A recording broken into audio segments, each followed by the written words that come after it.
सुमिरन के मेरे मन में सुख भरे आया। तेरे नाम का सुमिरन करके मेरे मन में सुख भरे आया। तेरी कृपा को मैंने पाया, तेरी दया को मैंने पाया। तेरी कृपा को मैंने पाया, तेरी दया को मैंने पाया। दुनिया की ठोकरें खाकर जब हुआ कभी बेसहारा, ना पाकर अपना कोई, जब मैंने तुम्हें पुकारा। हे नाथ मेरे सिरे ऊपर तूने अमृत बरसाया। तेरी कृपा को मैंने पाया, तेरी दया को मैंने पाया।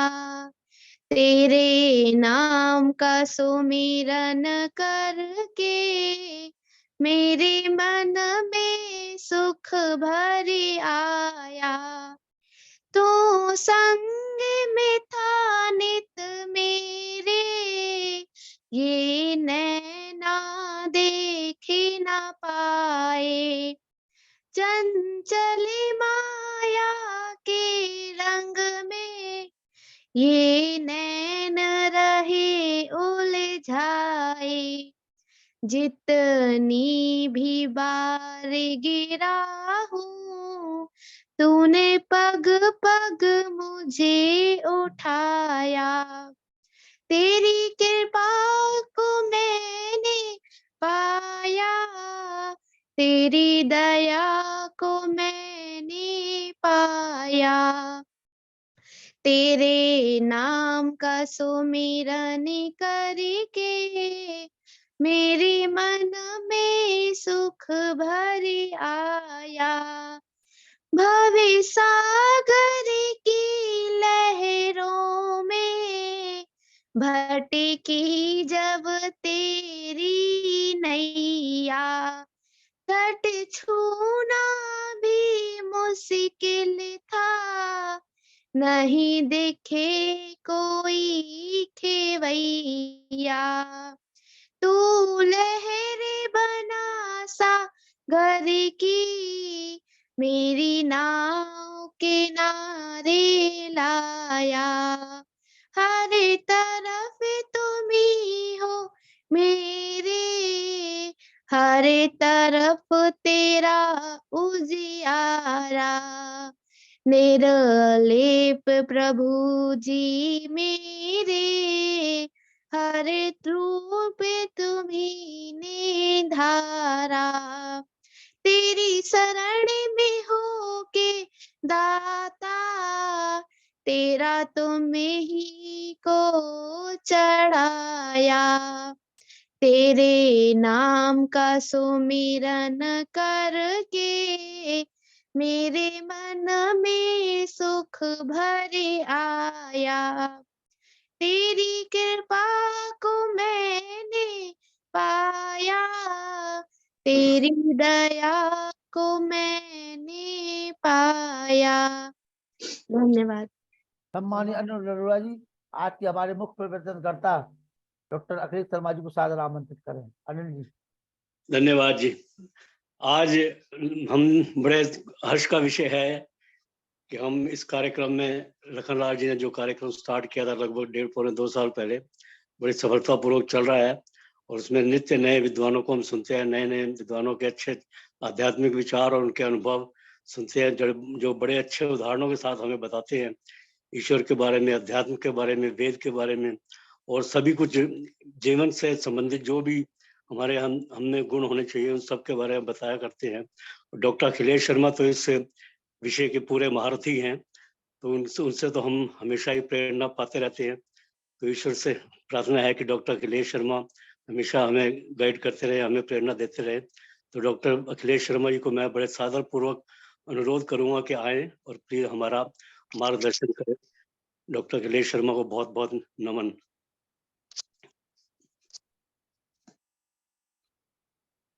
सम्मानित डॉक्टर अखिलेश शर्मा जी।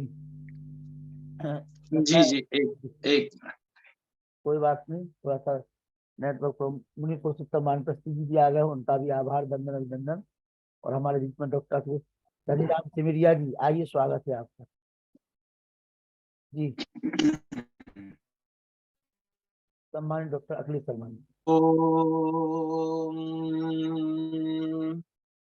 अग्नेनय सुपथाराय अस्मान् विश्वानि देवव्युनानि विद्वान् युयोद्यस्मज्जुहुराणमेनो भूयिष्ठान्ते नम उक्तिं विधेम।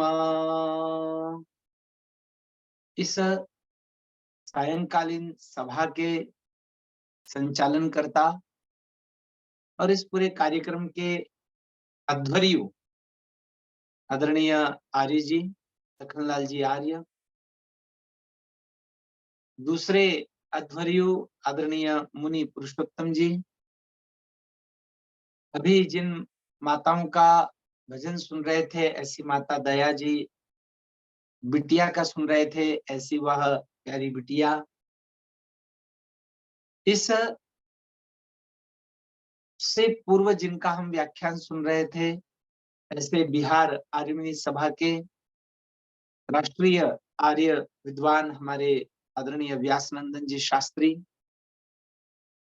आदरणीय नरूला जी, बहुत दिनों बाद उनकी वाणी सुनने को मिली। मैं सोच ही रहा था कि नरूला जी को फोन करूंगा कि आजकल आपकी वाणी सुनने को नहीं मिलती है। तो आइए सभी भद्र श्रोता बंधुओं को, मातृशक्ति को सादर नमस्ते करते हुए मैं इस कल के व्याख्यान को आगे प्रारंभ करता हूं। हम शतपथ के पथों को देख रहे थे। कल भी हमने इसी बात को कहा था कि शतपथ के अंदर अनेक पथ हैं, नाम भले ही शत है, 100 पथों के विषय में नाम है, पर शत से वहां पर अर्थ है सैकड़ों, हजारों, अनेकों। और इसमें से हमने एक छोटी सी बात ली थी व्रत की, और वहां पर ये बताया गया था कि व्रत क्या है, और ये भी बताया गया था यदि व्रत लेना है तो किस ढंग से लेना है। तो उसी विषय को थोड़ा सा लेकर के फिर हम आगे चले। देखिए, व्रत तो लेने ही है, और जो व्रती होता है उसी का जीवन श्रेष्ठ होता है, वही अपने जीवन में आगे बढ़ता है। जो व्रत नहीं लेता है वह कभी भी अपने जीवन में आगे नहीं बढ़ता है। उस व्रत को आप किसी अन्य नाम से यदि संबोधित करते हैं तो उसमें हमारे कोई दो मत नहीं। कुछ लोग ईश्वर को मानने वाले होते हैं, कुछ लोग ईश्वर को नहीं मानने वाले। कुछ लोग कहते हैं हमने किसी को साक्षी नहीं माना है, हम संकल्प ले रहे हैं। कोई बात नहीं, हमें कोई आग्रह नहीं है कि आप किसी के सामने संकल्प लें, व्रत लें और व्रतों को जीवन में धारण करते हुए आगे बढ़ें। कल आहवनीय और दाक्षिणाग्नि, इन दो अग्नियों की चर्चा की थी कि जिसे व्रत ग्रहण करना है वह एक और आहवनीय है, एक और दक्षिणाग्नि है, और इन दोनों के मध्य में खड़ा है। और प्रांग उपविशति या प्रांग तिष्ठति, वह पूर्व दिशा की ओर मुख करके खड़ा है। वास्तव में दिशाओं का महत्व केवल इसीलिए है कि जब हम उस दिशा की ओर मुख करके खड़े होते हैं जिस दिशा की ओर सूर्य उदय हो रहा है, और सूर्य उदय होते से ही जो भावना मेरे मन में आती है, जो संकल्प मेरे मन में आते हैं, जो ध्यान और जो व्रत मेरे मन में आते हैं, वो मेरे जीवन को आगे बढ़ाते हैं। फिर आगे कहते हैं कि हम व्रत को ग्रहण कैसे करें।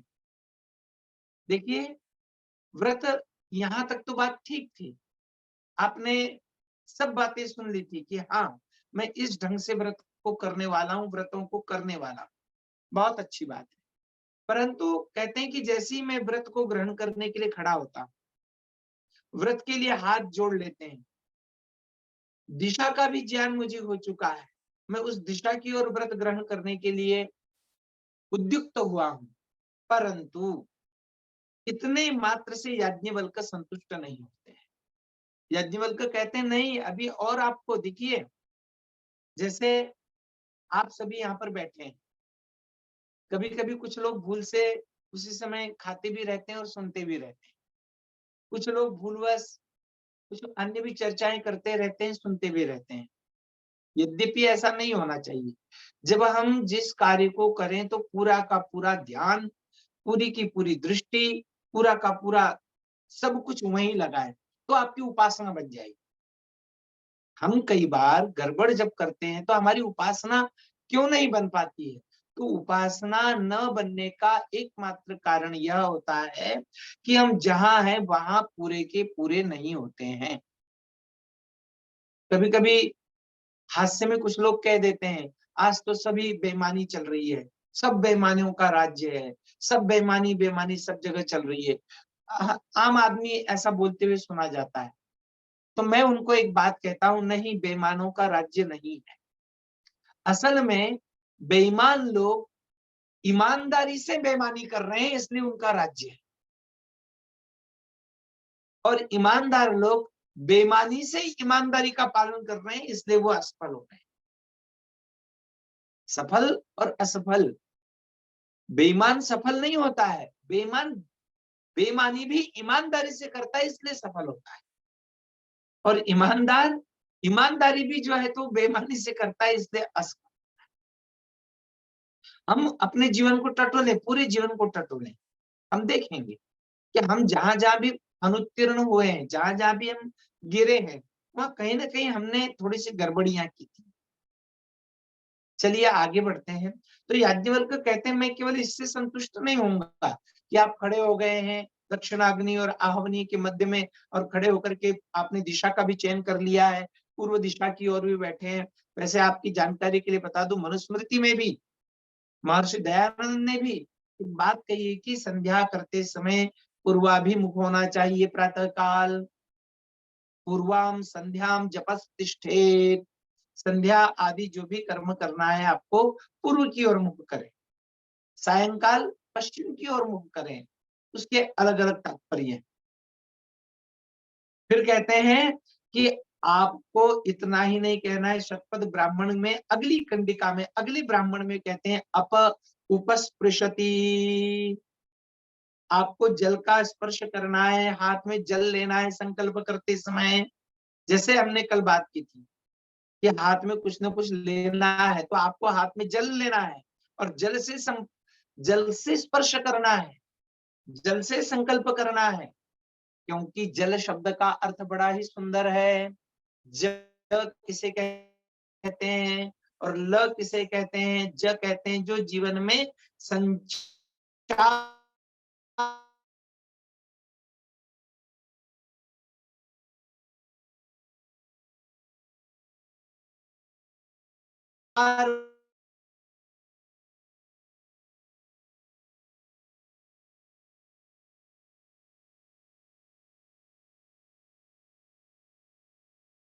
जल के बहुत प्रसिद्ध है कि भिषक व्यो भिषक तरा आपह, वैद्यों का भी वैद्य यदि कोई है तो वो क्या है? वह जल है, वैद्यों का भी वैद्य है। ध्यान देना है, आप केवल यदि ठान लें तो जल से पूरे शरीर को स्वस्थ कर सकते हैं। जल केवल स्नान करने के ही काम में नहीं आता है। दृष्टिपूतम निषेध पादम वस्त्रपूतम जलम पिबेत मनःपूतम वदेद वाचम सत्यपूतम समाचरेत। जल केवल स्नान के लिए ही और पीने के लिए ही आवश्यक नहीं है, अपितु जल जो है आपके लिए पूरा औषध है। अजीर्णे भेषजम वारी, बड़ा सुंदर वाक्य है।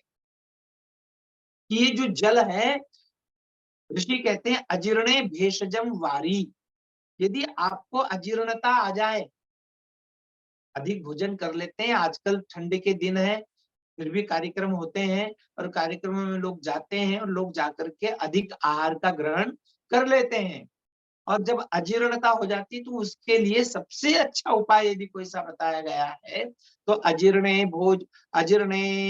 भेषजम वारी। आप जब अजीर्णता से युक्त हो जाए तो आपके लिए जो जल है ये क्या है?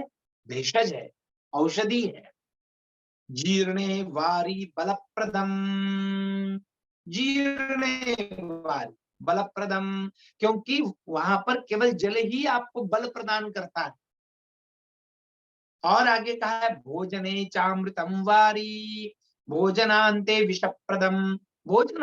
भोजन के प्रारंभ में वही जल आपने ले लिया तो वह अमृत होता है। ध्यान देना, भोजन के प्रथम हमारे यहाँ पर आचमन की बड़ी सुंदर प्रथा है। केवल आचमन यज्ञ के समय ही नहीं किया जाता है, अभी मैं आचमन पर आने वाला। केवल आचमन संध्या के समय, आजकल तो संध्या के समय आचमन करना लगभग लोगों ने छोड़ दिया है। गुरुकुलों में ही संध्या के समय आचमन होता है। ये आचमन जब भी आप संध्या करें तो आचमन करें, और ये ठंड के दिनों में यदि आपने आचमन कर लिया तो निश्चित रूप से ज और ल अर्थात संचार भी होगा और ल अर्थात लय भी बन जाएगी। आपका आलस्य, महर्षि दयानंद से किसी ने पूछा कि भैया आप आचमन के समय जल क्यों लेते हैं? तो उन्होंने कहा हम इसीलिए लेते हैं कि यह पवित्र भी करता है, यह आलस्य को दूर भी भगाता है, यह संचार करता है, यह गति लाता है, इसलिए इसका नाम जल है। तो कहते हैं भोजने चामृतम वारी, भोजन के प्रारंभ में यदि आपने जल का ग्रहण कर लिया तो वह अमृत के समान है। इसलिए कहा जाता है कि भोजन से पहले उपस्पृशति, उससे भी पहले आपने आचमन करना है। आप जब भोजन करने बैठे थोड़ा सा जल ले लीजिए, आचमन कर लीजिए। आपका लाला रस जो है, वह आपका जो लार है उसकी गति बढ़ जाएगी और आप जो भोजन करेंगे वो पचेगा, वो अधिक ढंग से उसमें आपका लाला रस मिलेगा और भोजन अच्छे ढंग से पचेगा। परंतु वही कहा है भोजनांते विषप्रदम, परंतु भोजन के बाद में यदि आपने जल ग्रहण कर लिया तो विष देने वाला है, विष करने वाला है, अर्थात विष के समान है भोजन के बाद में, इसलिए जल नहीं पीना चाहिए। भोजन के बाद में यदि लेना ही है तो थोड़ा सा मुख में जल लेंगे और उसे मुख को धो लेना है, 1 घंटे बाद ही जल पीना है। चलिए आगे चलते हैं। कहते हैं आपो हिष्ठा मयो भुवस्तान ऊर्जे दधातनः महेरणाय चक्षसे। ये जल क्या है? आपो हिष्ठामयो भुवः, ये जल हमारे लिए सुखदायी हो, हमें अन्न देने वाला हो। आपने कभी स्नान किया हो? प्रतिदिन स्नान करते हैं, स्नान करते समय मंत्रों को बोला जाना चाहिए और उन मंत्रों का भाव भी आपके पास में आना चाहिए। यदि नहीं आता है तो आपका स्नान अधूरा है। मैं ये नहीं कहता हूं कि आपने स्नान नहीं किया, पर वो स्नान अधूरा है, क्योंकि किसी भी कार्य को करते समय उस प्रकार की भावना मन में यदि लाई जाती है तो वह कार्य निश्चित रूप से सफलता को देता है। इसलिए स्नान करते समय मंत्र बोला जाता है आपो हिष्ठा मयो भुवः तान ऊर्जे दधातन। हे जल, आप हमें ऊर्जा देने वाले हैं, आप हमें अन्न देने वाले हैं। ऐसा जल जो है मैं अपने शरीर पर धारण कर रहा हूं, तो उस स्नान में और अधिक स्फूर्ति आ जाएगी, उस जल के प्रति आपके मन में कृतज्ञता भर आएगी, उस जल को आप जान लेंगे। यो वः शिवतमो रसस्तस्य भाजयते हनः उशतीरिव मातरः तस्मा अरंगमामवो अस्य क्षयाय जिनवतः आपो जन यथा जनः। कहेंगे आप ये जल कल्याणकारी है, ये रस से युक्त है, ये लोक में हमें प्राप्त होता है। अब वो जल आपने जमीन से प्राप्त किया है, नदी से प्राप्त किया है, कुएं से प्राप्त किया है, वापी से प्राप्त किया है, कहीं से भी प्राप्त किया है, परंतु आपको जल को स्पर्श करके ही व्रत का ग्रहण करना है। इसलिए कहते हैं अप उपस्पृशति, अब ये जल को स्पर्श करके क्या करना है मुझे? तो कहते हैं जल को स्पर्श करके आचमन करना है। यद्यपि आचमन कर्म कांड है, आचमन के बिना कोई भी कर्म कांड फलीभूत नहीं होता है। सभी कार्य करते समय हम आचमन करते हैं। आंग पूर्वक चमु धातु है और ये भ्वादिगण की धातु है। क्या कहती है कि आचमन उसे कहते हैं संपूर्ण जल का पान जिस प्रक्रिया में किया जाए, संपूर्णता से किया जाए, उसका नाम है आचमन। तो ऋषि कहते हैं आपको आचमन करके हाथ में लेकर के संकल्प करना है। और क्या संकल्प करते हैं आप? आपने जैसे ही आचमन लिया तो कहते हैं तद यत् अप उपस्पृशति, यह व्यक्ति जो इस जल से आचमन करने के लिए उद्युक्त हुआ है, आचमन करने जा रहा है, अमेध्यो वै पुरुषो यदृतम वदति, यह पुरुष अभी तक अमेध्य था, अपवित्र था, पर जैसे ही इसने जल को धारण कर लिया है, यह पवित्र हो गया है। याद रखना, जल से ही पवित्रता। कुछ लोग पूछते हैं क्यों भाई, हमने अगर तेल से स्नान कर लिया तो हम पवित्र नहीं होंगे? तेल आचमन में जल ही क्यों लिया जाता है? तेल क्यों नहीं लिया जाता है? दूध क्यों नहीं लिया जाता है? दही क्यों नहीं लिया जाता है? घृत क्यों नहीं लिया जाता है? परंतु कहते हैं कि आचमन के लिए केवल और केवल जल का ही उपयोग है, क्योंकि जल ही पवित्र करने वाला है। घी, तेल, दूध, दही ये पवित्र नहीं करते हैं, इसलिए आचमन में इनको ग्रहण नहीं किया जाता है। और यज्ञानुष्ठान से पहले मुझे पवित्र होना है, इसलिए आचमन कर रहा हूं। तेन पूतिरंतरतः, इससे मैं अंतरतम तक पवित्र हो जाता हूं। मालूम है, आचमन कभी भी इतना ही लिया जाना चाहिए कि जो मैंने आचमन लिया और बस पूरा, अर्थात हृदय तक पहुंचे, ज्यादा नीचे तक न जाए, तब तक वह आचमन आचमन नहीं कहलाता है। मेध्या वा आपः, ये आप जो है वो पवित्र करने वाला है। आपको केवल अंदर ही पवित्र नहीं होना है, बाहर ही पवित्र नहीं होना है, आपको सभी ओर से पवित्र होना है। इसलिए फिर कहा है मेध्यो भूत्वा व्रतमुपानयेति। आप जैसे ही पवित्र हो गए हैं, ऐसे ही आपने हाथ में जल लिया और हाथ में जल लेकर के जैसे ही पवित्रता हो गई, तो अब आप व्रत धारण करने के योग्य बन गए। आप कहेंगे व्रत धारण करने के लिए भी इतनी प्रक्रिया करनी पड़ती है? कुछ लोग बड़े अच्छे प्रश्न करते हैं। कुछ लोग कहते हैं क्यों भाई, जब पेट ही भरना है तो हम कैसे भी भर लें? मैंने कहा बिल्कुल कैसे भी भर लो। फिर कुछ लोग कहते हैं खड़े खड़े भी खा लिया तो क्या हो गया, चलते चलते भी खा लिया तो क्या हो गया?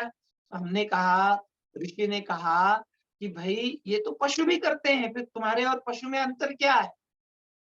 फिर तो सीधे गेहूं खा लिए तो अंतर क्या है? इसलिए आप इतने इतने व्यंजन बनाते हो, क्योंकि आप मनुष्य हैं और मनुष्य होने के नाते आप बैठ करके बढ़िया थाली सजा करके, कटोरियां रख करके, चम्मच ले करके ही भोजन करते हैं। ठीक इसी प्रकार जब आप सादे भोजन करने के लिए इतनी सब कुछ चीजें करते हैं, वो कर्म कांड ही कहलाता है। थाली लेना, कटोरी लेना, गिलास लेना, चम्मच लेना, चटनी भी लेना, अचार भी लेना, क्या इनके बिना पेट नहीं भर सकता है? भर सकता है, पर क्योंकि मैं मनुष्य हूँ, मुझे विधि पूर्वक कार्य करने हैं, इसलिए मैं थाली सजाता हूँ, इसलिए मैं सब चीजें सजाता हूँ। और फिर नीचे बैठता हूँ या जहां भी ऊपर भी बैठता हूँ, तो वहां भी मैं ढंग से बैठता हूँ। मैं कपड़ों को नहीं खिलाता हूँ, मैं मुख में ही अन्न को डालता हूँ।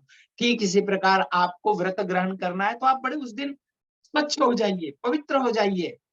यज्ञ कुंड का मध्य में यज्ञ दोनों अग्नियों के मध्य में बैठ खड़े होइए, पूर्व की दिशा की ओर मुख कीजिए, हाथ में जल लीजिए और फिर आपको आचमन करना है। यहाँ पर आचमन करने की विधि भी बताइए, त्रिराचमेत, 3 आचमन करना है। देखिए आप कहीं भी जाएंगे, कोई सी भी विधि करेंगे, 3 से अधिक आचमन आपको नहीं करना है। तो 3 आचमन की यहाँ पर बातें बताइए। त्रिराचमेत, 3 आचमन जैसे ही आपने किए, कौन से आचमन करना है 3 आचमन, कितनी बढ़िया शास्त्रों में बात बताइए, कितनी अच्छी चर्चा की गई है। 3 आचमन आप जब करते हैं तो पहला आचमन अमृतोपस्तरणमसि स्वाहा, परंतु ये अमृतोपस्तरमसि स्वाहा से पहले आपको क्या विचार करना है, तीनों आचमनों से क्या विचार करना है? तो कहते ऋषि कहते हैं, याज्ञवल्क्य ऋषि कहते हैं, शतपथ में कहते हैं, वे कहते हैं जैसे ही आपने पहला जल का कण अपने हथेली में लिया और आपने पान करने लगे, तो प्रथमे यत् पिबति तेन ऋग्वेदम पिबामि, तेन ऋग्वेदम प्रीणति। और आचमन देखिए, आचमन करते हुए क्या भावना करना है। आचमन किया तो आपने कहा मैंने ऋग्वेद का पान कर लिया है, अर्थात सभी प्रकार का ज्ञान मेरे अंदर चले गया है। ऐसा कभी आचमन कीजिए और उस आचमन को ध्यान से ध्यान। द्वितीयेन यजुर्वेदम प्रीणति, दूसरा आचमन करता है वह व्रत करने वाला व्यक्ति, तो कहता है मैंने यजुर्वेद का भी पान कर लिया है। पान कर लिया का अर्थ क्या होता है? तीसरा आचमन करता है तो कहता है यत् तृतीयम तेन सामवेदम प्रीणति, जो मैंने तीसरा आचमन किया इससे मैंने सामवेद का पान किया। अर्थात जब मैं आचमन करूं तो ये तीनों की तीनों भावनाएं मेरे अंदर विद्यमान हो। मैं तीनों, सामवेद के अंदर ही अथर्ववेद भी आ जाता है, इसलिए यहाँ पर अथर्ववेद का अलग से विधान नहीं किया गया है, तीनों वेदों का विधान किया गया है। तो तीनों वेदों से जब मैं आचमन करूं तो ये भावना हो मेरे अंदर कि मैं ऋग्वेद, यजुर्वेद, सामवेद, ये तीनों वेदों को, तीन विद्याओं को अपने अंदर धारण करने वाला हूं। ये व्रत है,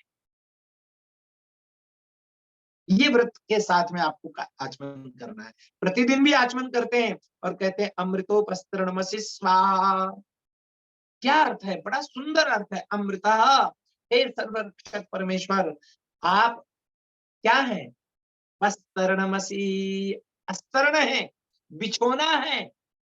अमृतो उपस्तरणमसि, मैं जैसे बिछोने के ऊपर जैसे ही मैं लेटता हूं तो सारा का सारा बिछोना मुझे स्पर्श करता है। ठीक इसी प्रकार हे परमेश्वर, आप और ये बिछोना जैसे मेरा आश्रय बन जाता है, ऐसे आप भी मेरे आश्रय बनो। अभी तो व्रत आपने लिया नहीं है, अभी तो ये व्रत की पूर्व तैयारी चल रही है। अभी आपने व्रत धारण नहीं किया है, व्रत की पूर्व तैयारी ही आई चल रही है। और आप कह रहे हैं कि हे दयानिधे, हे परमपिता, हे सर्वरक्षक परमेश्वर, अमृतः उपस्तरणमसि, यह मेरा बिछोना बन जाए। जैसे बिछोना पर मैं सोता हूँ और वो मुझे आश्रय देता है, ऐसे ही आप मेरे आश्रय बन जाएं। किसके लिए? अमृत प्राप्त करने। अमृत प्राप्त कब होगा? जब मैं व्रतों को धारण करूंगा। कहते हैं जो व्रत जीवन में नहीं करता है वह पापी होता है। मेध्य और अमेध्य दो चर्चाएं यहाँ पर की गई हैं। आप यदि व्रत नहीं करते हैं तो पाप के भागी बनेंगे, क्योंकि व्रती व्यक्ति ही अपने पापों को दूर कर सकता है, पापों से छूट सकता है। और जो व्रती नहीं है वो कभी भी पापों से छूट नहीं सकता। फिर आगे कहते हैं अमृता पिधानमसि स्वाहा, केवल बिछोना ही नहीं हो मेरा, अभी तो अमृता वो अभिधानमसि स्वाहा। जैसे ही मैं एक आधी चादर ओढ़ता हूँ और चादर ओढ़ करके सोता हूँ, तो ये चादर ओढ़ के सोना ही, हे परमेश्वर, जैसे बिस्तर के ऊपर लेटता हूं तो बिस्तर मेरी रक्षा करता है, चादर को ओढ़ता हूं तो चादर मेरी रक्षा करता है, ठीक इसी प्रकार आप भी मुझे दोनों ओर से, चारों ओर से मेरी रक्षा आप कर रहे हैं। और परंतु ये सारी रक्षाएं मेरी कब होंगी? जब सत्यम यशः श्री मयि श्री श्रयताम स्वाहा, जब मेरे अंदर सत्य का प्रवेश होगा, और सत्य के प्रवेश होने से श्री आएगी, और श्री का प्रवेश होने से यश भी आएगा, तब मैं व्रती बन पाऊंगा। उसके पहले मैं व्रती नहीं बन सकता। तो कहते हैं सत्य को, एकमात्र व्रत के विषय में वेदों में कहा है कि कौन सा व्रत लेना है आपको, कौन सा व्रत धारण करना है आपको, और कोई सा व्रत नहीं, केवल सत्य का व्रत धारण करना है। सत्य ही ब्रह्म है, ब्रह्म ही सत्य है। सत्य माता पिता ज्ञानम धर्मो भ्राता दया सखा, सत्येन धार्यते पृथ्वी सत्येन तपते रविः सत्येन वाति वायुश्च सर्वं सत्ये प्रतिष्ठितम्। सब कुछ सत्य में ही विद्यमान है। आप जिस भी कार्य को करें उसमें सत्य ढूंढ लें, कार्य सफल हो जाएगा। सत्य ढूंढ लेंगे अर्थात कचरे में यदि कोई अमूल्य वस्तु पड़ी हुई है, यदि अमूल्य वस्तु आपने उठा ली तो कचरा हट गया, और कचरा हटा ये आप जिसे प्राप्त करना चाह रहे थे वो मिल गया। वही सत्य ही अमृत है। और असत्य, इसका अर्थ ही हो गया कि असत्य जो है वो विष है, सत्य अमृत है तो असत्य विष है। तो कहते हैं सत्यम यशः श्री मयि श्री श्रेयताम स्वाहा। इतना ही नहीं, यश मेरी शोभा बढ़ाए, धन मेरा शोभा बढ़ाए, परंतु वो कैसे हो? कहते हैं सत्य से युक्त हो, असत्य से युक्त नहीं। क्यों भाई? उन्होंने कहा सत्यम वै देवाः अमृतम मनुष्याः। ये मैं इसलिए कह रहा हूँ, याज्ञवल्क्य कह रहे हैं, मैं नहीं कह रहा, याज्ञवल्क्य महर्षि कह रहे हैं, ये मैं इसलिए कह रहा हूँ कि सत्यम वै देवाः अमृतम वै मनुष्याः। देव कौन होते हैं? देव न ऊपर होते हैं न देव नीचे होते हैं। वे कह रहे हैं कि सत्यम वही देवाः, जो भी सत्य है, जहां जहां भी सत्यता है, जिनमें जिनमें भी सत्यता है, वे सब देव हैं। इसके अलावा कह रहे जहां जहां भी असत्यता है, अनृतम मनुष्याः, वे सारे के सारे मनुष्य हैं। और हमें सबको क्या बनना है? मनुष्य से देवत्व की ओर जाना है, देवत्व को धारण करना है। तो सत्य को धारण करना ही पड़ेगा। बिना सत्य को धारण किए हम देवत्व की ओर नहीं बढ़ सकते हैं। मैं व्रत किस लिए धारण कर रहा हूँ? व्रत भी इसीलिए धारण कर रहा हूँ कि मैं दिव्य गुण युक्त वाला हो जाऊं, मेरे अंदर किसी भी प्रकार का कोई दुर्गुण न रहे और मैं शुद्ध हो जाऊं। तो अग्निमेवा भिक्षमाणो व्रतमुपैति। जब ये सारी बातें हो गई, मैंने यज्ञ करने के लिए आचमन कर लिया है, आचमन करते से ही मैंने संकल्प ले लिया है, और संकल्प लेते से ही सो अग्निम एव अभीक्षमाणो व्रतमुपैति। वह अग्नि अंधकार को दूर करता हुआ प्रकाशमान होकर हमारा पथ को प्रदर्शित कर रहा है। हम कहते हैं ना, अग्ने नयसु पथाराये अस्मान विश्वानि देवव्व युनानि विद्वान। वह अग्नि मेरा पथ को प्रदर्शित करे, वह परमात्म रूपी अग्नि मेरे पथ को प्रदर्शक करे। फिर यजमान जैसे ही ये प्रार्थना करता है, और फिर अंत में इस मंत्र को दिया है, अंत में कहता है अग्ने व्रतपते व्रतम चरिष्यामि तच्चकेयम तन्मे राध्यताम। हे परमेश्वर, हे व्रतों के व्रतपति, मैं व्रतों को धारण करूंगा चाहे कुछ हो जाए। आप सब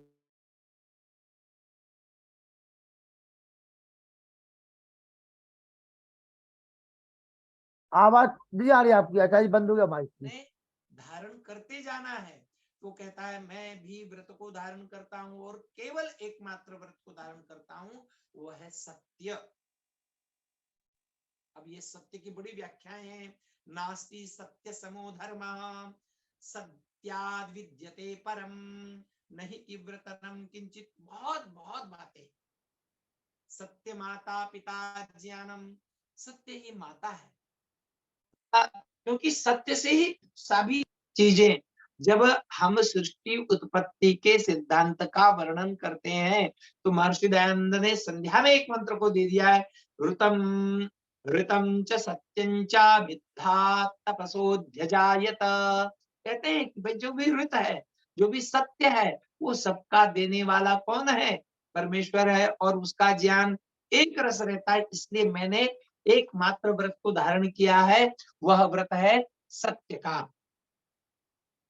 अब ये सत्य का व्रत धारण कर लिया, अब इसके बाद क्या? जैसे ही मेरे अंदर सत्य आ गया तो एक दूसरी चीज आनी चाहिए, वो सबसे बड़ी चीज है, उसका नाम है कृतज्ञता। देखिए दुनिया में दो शब्द बड़े गजब के हैं। कई लोग सीधे सीधे पूछते हैं ईश्वर को किस लिए माने? जब मुझे मेरे कर्म का फल मिलने वाला है तो मैं कर्म करूंगा और फलों को प्राप्त कर लूंगा। हमने कहा बहुत अच्छी बात है, परंतु जो मैं कर्म कर रहा हूं, मेरे जैसे हजारों लोग भी वही कर्म कर रहे हैं, पर उनको वैसा का वैसा फल मिलता हुआ दिखाई नहीं देता है। मैं कई बार मेरे छात्रों को कहता हूँ, आज भी हजारों छात्र एमए करते हैं, मैंने संस्कृत में एमए किया, आज भी हजारों छात्र पीएचडी करते हैं, आज भी हजारों छात्र बीएड इत्यादि परीक्षाएं देते हैं, पर सबके सब शिक्षक बन पाते हैं क्या? नहीं बन पाते। कहीं ना कहीं कर्म और फल का, कर्म और भोग का वहां सिद्धांत आता है, और सबके सब लोगों को, सब लोग परिश्रम करते हैं दुनिया में। मैं तो कहता हूँ सबसे अधिक परिश्रम तो मजदूर करते हैं, परंतु वे धनवान नहीं बन पाते हैं, उनमें से कोई एक आधा ही बन पाता है। क्या कारण? जब मैंने ऐसे कारण को पूछा उस व्यक्ति से, जो व्यक्ति ईश्वर को नहीं मानता था, तो बोले मुझे भी नहीं पता क्या कारण है, क्योंकि मैंने देखा मेरे तीनों भाइयों ने एक साथ एक प्रकार के कर्म किए थे, परंतु उन कर्मों के बाद भी एक भाई आईएएस बना, एक भाई प्रोफेसर बना और एक भाई चपरासी बन गया। तो हमने कहा भाई ये होता है, पर ये कृतज्ञता और कृतज्ञता क्या है? और एक बात है, जो ईश्वर को नहीं मानता है, उसके अंदर अहंकार आ जाता है, उसके अंदर इतना अहंकार आ जाता है, उसे लगता है सब कुछ मैंने किया, मैंने शून्य से विश्व का निर्माण किया।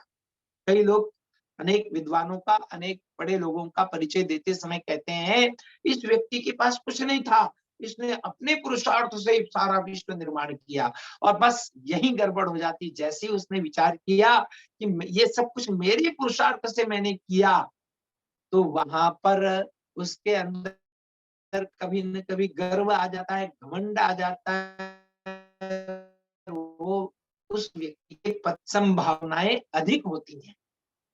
परंतु जिसने व्रत लिए हैं, परंतु ईश्वर को साक्षी मान करके व्रत लिए हैं, संसार को साक्षी मान करके व्रत लिए हैं, वह व्यक्ति कृतज्ञता से भरपूर होता है।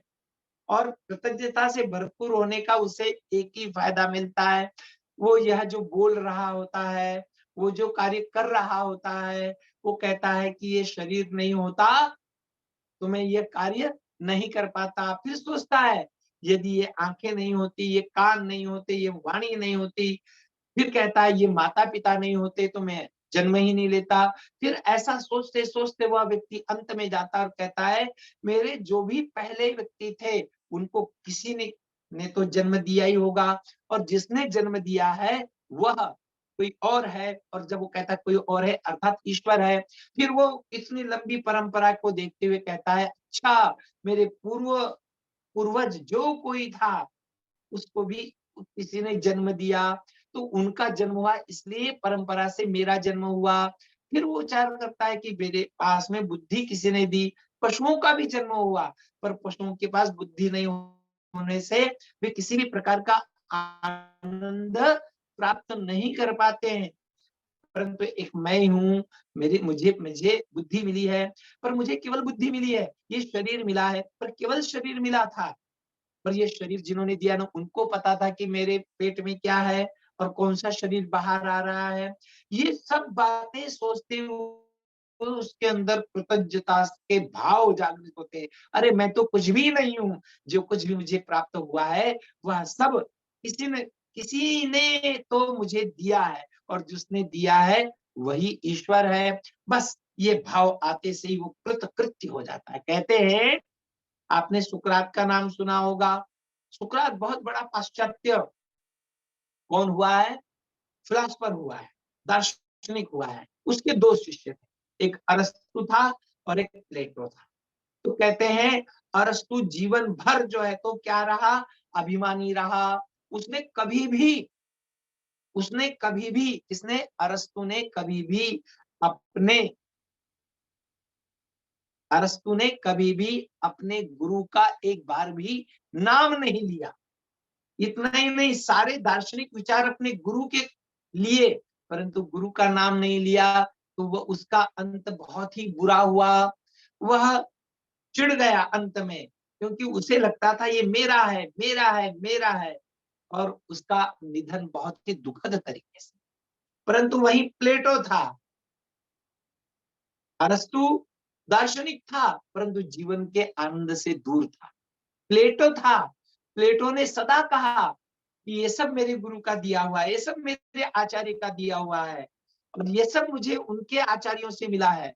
और जो कुछ उसका भी था, कहते हैं ना, गृहस्थी और सन्यासी में अंतर क्या होता है? गृहस्थ व्यक्ति क्या करता है, जो अपना नहीं है उसे भी अपना मानता है, अपना बनाने की चाहत रखता है। और सन्यासी जो अपना है उसे भी अपना नहीं मानता है, उसे भी कह देता है ये तो दिया हुआ है। बस ये, और दिया हुआ है माना कि किसी ने दिया है, और जैसे ही मैं मानता हूं कि किसी ने दिया है तो तुरंत कृतज्ञता से भर जाता हूं। कृतज्ञ व्यक्ति सदा आनंदित रहता है। ऋषि कहते हैं कृतज्ञता वही मनुष्यस्य मोक्षाय भवति। कृतज्ञता मनुष्य के मोक्ष के लिए होती है और कृतज्ञता समझ लीजिए बंध के लिए होती है। तो कृतज्ञता और कृतज्ञता की बात यहाँ पर कही जाए। कहता है आपने व्रत ले लिया है, व्रत से आपको श्री की प्राप्ति हो गई है, व्रत से आपको लक्ष्मी की प्राप्ति हो गई है, ऐश्वर्य की प्राप्ति हो गई है, व्रत से आप आगे बढ़ गए हैं, परंतु कहीं पर यह अहंकार में मत आ जाना कि ये सब मैंने किया।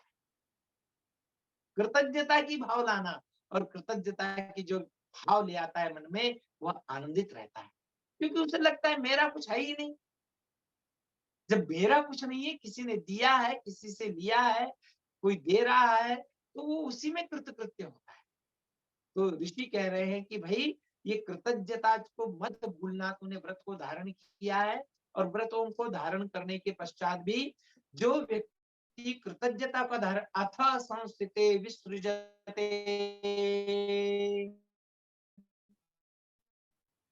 अब कहने को प्रारंभ किया, और यज्ञ को प्रारंभ करने के बाद में आपने मंत्रों को पाठ किया, यज्ञ संपन्न हुआ, तो जो व्रत लिया था उसका वह विसर्जन करता है।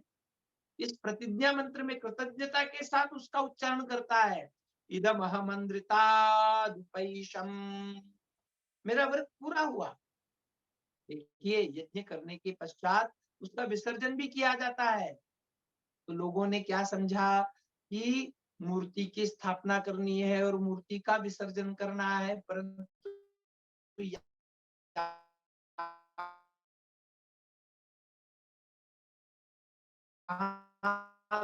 विसर्जन और सर्जन दोनों के अंतर को समझना पड़ता है। हो रहा है इदम अहम अंधृतादुपैशम, अब मैं इस अंधृत से हट गया हूं, क्योंकि उस यज्ञ को करते हुए आपने बारंबार एक शब्द का प्रयोग और किया है। क्या किया है? आपने कहा है इदन्न मम, बारंबार आपने किया है। किस? उस यज्ञ को, यज्ञ करने वाले को व्रत धारण करना है, व्रत धारण करने के पश्चात व्रत को जीवन में अंगीकार कर लिया है, यज्ञ करने के पश्चात आहुतियां देने के पश्चात वह व्रत आप में समा गया है, तो आपने उस यज्ञ का विसर्जन कर दिया है। पूर्णाहुति के साथ में आपने कहा, आपने प्रार्थना कर ली कि मैं कृतकृत्य हो गया हूं, क्योंकि यह व्रत मुझ में समा गया है, इसलिए अब मैं इस यज्ञ से दूर हट रहा हूं।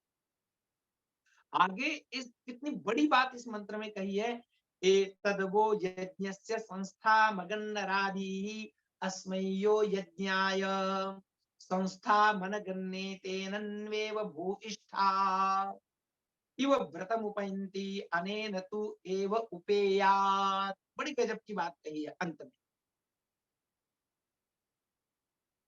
आपने व्रत को धारण किया, व्रत को मान लिया, अब यज्ञ की समाप्ति हो गई है और इस मंत्र से अधिकतम व्रत की अनुपालना आपने की है।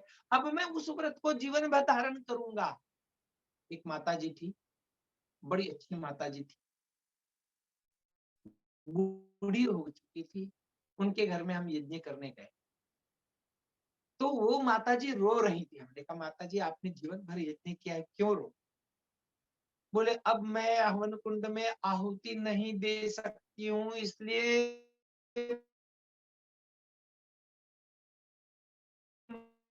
मुझे, मैंने उन माता के मन में सोचा मैंने मन में जाना कि इन्होंने या तो यज्ञ को समझा ही नहीं, केवल आहुति देने मात्र का नाम यज्ञ नहीं है।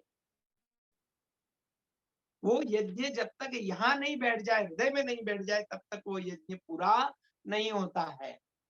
ये आहुतियां तो आप इसीलिए दे रहे थे, बारंबार प्रार्थना करते हुए दे रहे थे कि मैं सत्य को धारण करूं, सत्य को धारण करूं। इसीलिए तो सन्यासी व्यक्ति को यज्ञ करने का अधिकार नहीं दिया गया है, या उसे यज्ञ करने का निषेध किया गया है।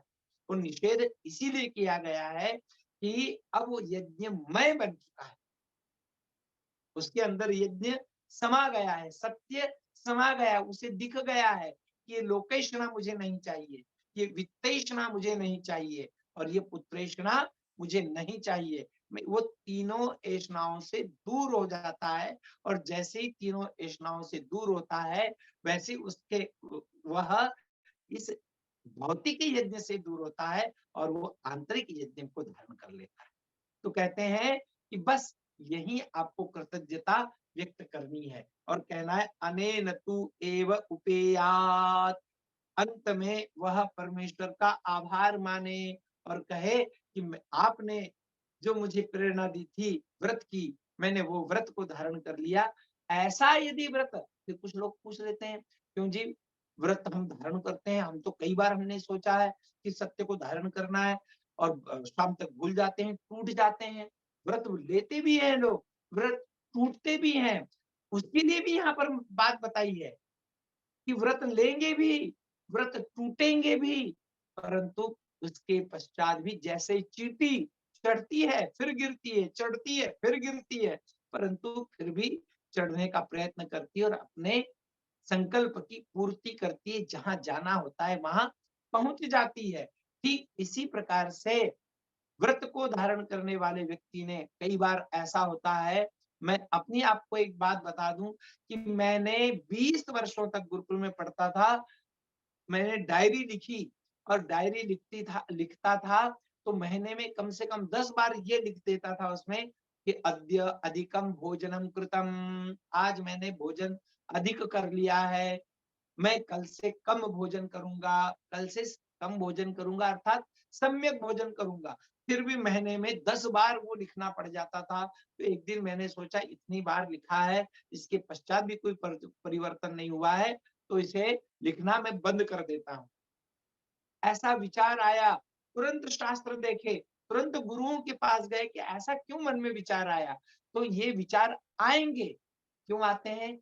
क्योंकि हम परीक्षा में फेल होते हैं, परंतु परीक्षा में फेल होने का अर्थ ही यह है कि आप परीक्षा देने के योग्य होते जा रहे हैं। और ये परीक्षा ऐसी नहीं है कि एक बार फेल हो गए या 3 बार फेल हो गए तो आपको फिर से बैठना है।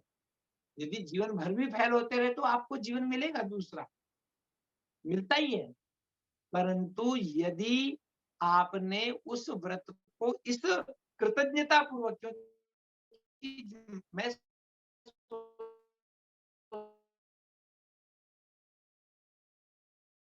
सोचता था ये मैं धारण करती, समझ में आया कि भाई ये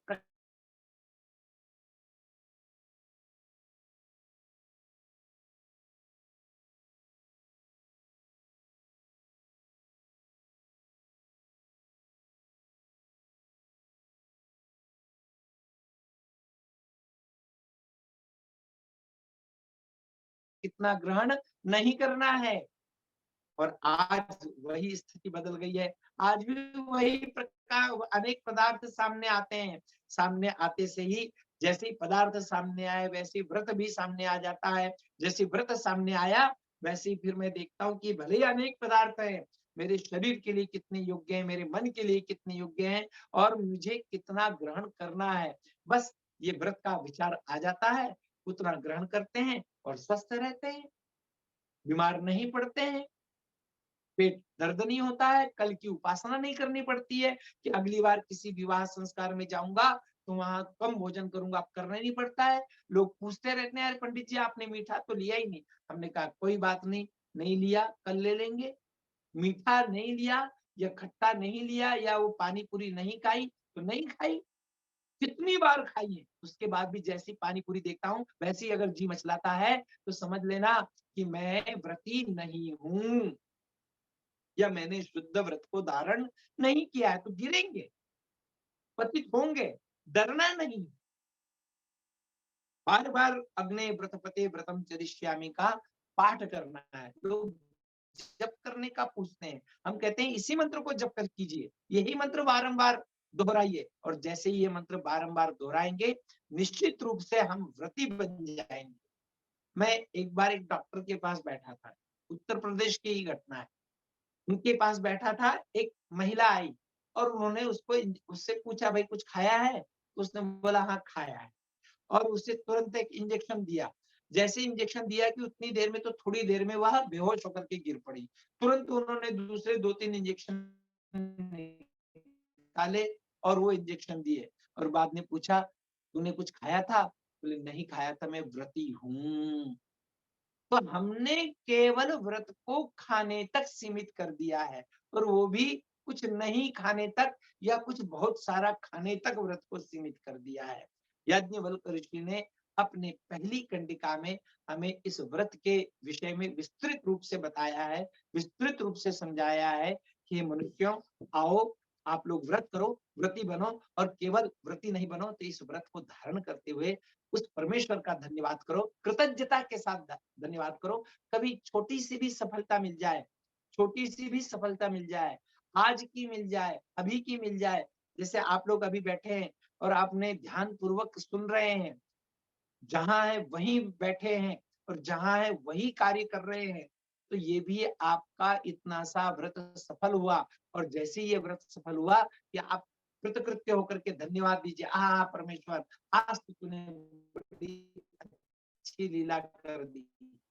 कभी कभी ऐसा भी हंसते हुए मुस्कुराते हुए कह दिया कीजिए, और जिस दिन कहेंगे कृतज्ञता आ जाएगी और कृतज्ञता दूर हो जाएगी, फिर आप केवल परमेश्वर भी कहेंगे, आप पिता को भी कहेंगे। आजकल एक शब्द बड़ा अच्छा आ गया है, सबको सब लोग कहते हैं, या तो दो शब्द, या तो सॉरी सॉरी कह देंगे या फिर थैंक यू कह देंगे। परंतु वो थैंक यू और वो सॉरी, वो केवल यहाँ तक रहता है। वो थैंक यू हमको हृदय से लाना है, अपने माता पिता के प्रति भी लाएं, उनके प्रति, उनके, यदि मेरे कर्मों से, मेरे कृत्यों से मेरे माता पिता के चेहरे पर प्रसन्नता आती है, तो ये कृतकृत्य होने का भाव उस दिन लाइए और कहिए आज तो, यदि आपके पिता प्रसन्न हो गए, यदि आपकी माता प्रसन्न है, तो निश्चित रूप से ईश्वर भी प्रसन्न होगा ही। ईश्वर प्रसन्न होने का अर्थ ही ये है, चित्ते प्रसन्ने भुवनम प्रसन्नम। चित्त प्रसन्न हो गया, यदि मैं भी प्रसन्न हो गया, मेरा परिवार भी प्रसन्न हो गया। याद रखना, ईश्वर भक्त व्यक्ति से उसके घर के लोग भी नाराज नहीं रहते। ईश्वर भक्त व्यक्ति वही है जिससे, हम तो उदाहरण अपन देते रहते हैं हमेशा कि एक व्यक्ति दौड़ के आया, घर से भाग के आया, और साधु सज्जन महात्मा एक बैठे थे मंदिर में, और ये दौड़ के जाता है और तुरंत चप्पलें उपले सब फेंकता है, और जैसे ही अंदर घुसता है कहता है मुझे बस ब्रह्म ज्ञान दीजिए, मुझे वैराग्य हो गया है, मुझे अब घर में नहीं रहना है। और जैसे ही वो ये शब्द कहता है तो तुरंत गुरुजी कहते हैं पहले चप्पलें ठीक से रख के आओ। अरे आप चप्पलों की, आपको चप्पलों की पड़ी है, मुझे ब्रह्म ज्ञान चाहिए, मुझे घर से मोह भंग हो गया, मैं तो वैराग्य धारण करने वाला हूँ। तो आचार्य ने कहा कि जो व्यक्ति चप्पलों को ढंग से नहीं रख सकता है, चप्पलों से स्नेह प्रेम नहीं कर सकता है, वो ईश्वर से क्या करेगा? तू जा पहले, और पहले तू ये जड़ वस्तुओं से ही प्रेम करना सीख। तो ये कृतज्ञता का भाव तब आएगा जब आपसे सभी प्रसन्न होंगे, और जैसे ही सब प्रसन्न होंगे फिर आप कहेंगे कि ये सब अग्नि देव की कृपा से, उस परम पिता परमेश्वर की कृपा से सिद्ध हुआ है। उस दिन हम व्रती बन जाएंगे, उस दिन हमारा व्रत सफल हो जाएगा। तो आइए हम अपने व्रतों को सफल करें, अपने व्रतों को जाने, और इस यज्ञवल्क्य को यदि समय मिला तो कभी यज्ञ, इस शतपथ के अनेक पथ है, छोटे छोटे वाक्य, छोटी छोटी भावनाएं, छोटी छोटी बातें हैं, उनको भी हम कभी समय मिला तो चर्चा अवश्य करेंगे। आज का वक्तव्य मैं यही समाप्त करता हूँ। ओम शांति। सम्मानित डॉक्टर राकेश कुमार द्विवेदी जी, प्राचार्य नेहरू महाविद्यालय ललितपुर, सादर आमंत्रित हैं। आइए दो शब्द। डॉक्टर राकेश नारायण द्विवेदी जी, प्राचार्य नेहरू महाविद्यालय। जी भाई साहब।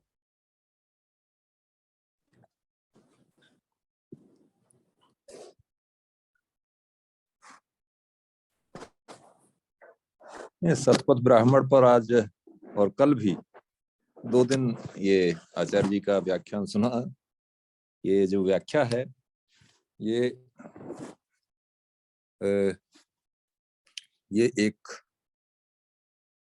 एक पक्ष है।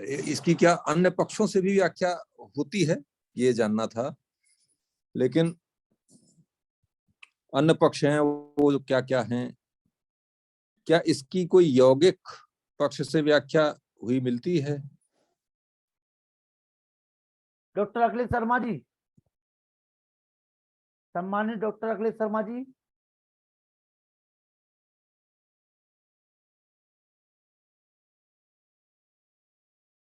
मेरी आवाज सुन पा रहे डॉक्टर अखिलेश शर्मा जी?